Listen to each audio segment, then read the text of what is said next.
So, real quick, you don't have to have a depth finder for all of your fishing.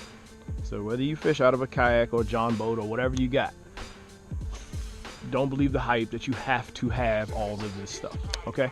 I learned to use my depth finder with my eyes. So let me explain. If you look right here, I don't know if the camera's picking it up or not.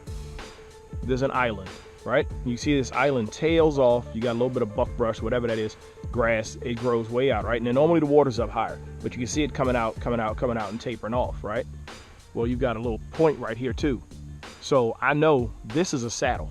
Where I'm at is deep, right on top of it, somewhere in there is shallow, and then the other side is gonna be deep again. So you've got a saddle. Basically, if the lake was really low, it'd be a point that came down, scooped out, came up, and then dropped off again, okay? So that's a structural feature of the lake, and you can just see that by looking at the lake itself. I don't need a depth finder to tell me that I've got a contour change and a little saddle right there. So, whether you fish or hunt, saddles are good places to be. Anytime you have a funnel or a pinch point or anything of that sort, it's a good place. So, like I was out here earlier, and we saw those birds working that shad or whatever that was out here in the middle. Shad die off, whether it's fish had pushed them up to the surface, I don't know. If the fish were more active and they were out here running that bait, that'd be where I push them to. The shad have to come in, they can't scatter. They either got the surface, and then they've got to come up shallow to go over top of that hump. So if you've ever seen it, it's a beautiful thing, but I've seen bass literally make the shad jump up in the leaves, up on the dirt. Well, essentially the same thing here.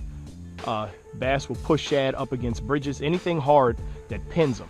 They will pin them against the surface, pin them against the bottom, pin them against bridge pylons, whatever. And right now I can tell, crankbait dives to 10 feet. I'm in the bottom, right here, casting out here. So I've got a very shallow point out here. I'll probably be in the bottom again because I'm starting to come up on that saddle over there. Yeah, there we go, we're in the bottom again. Slowly, I'm just gonna walk it in the mud. Walk it in the mud. See what we get, see what we get.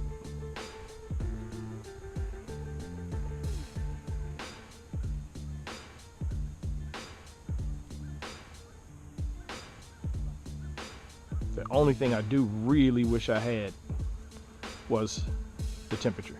That would be very useful right now.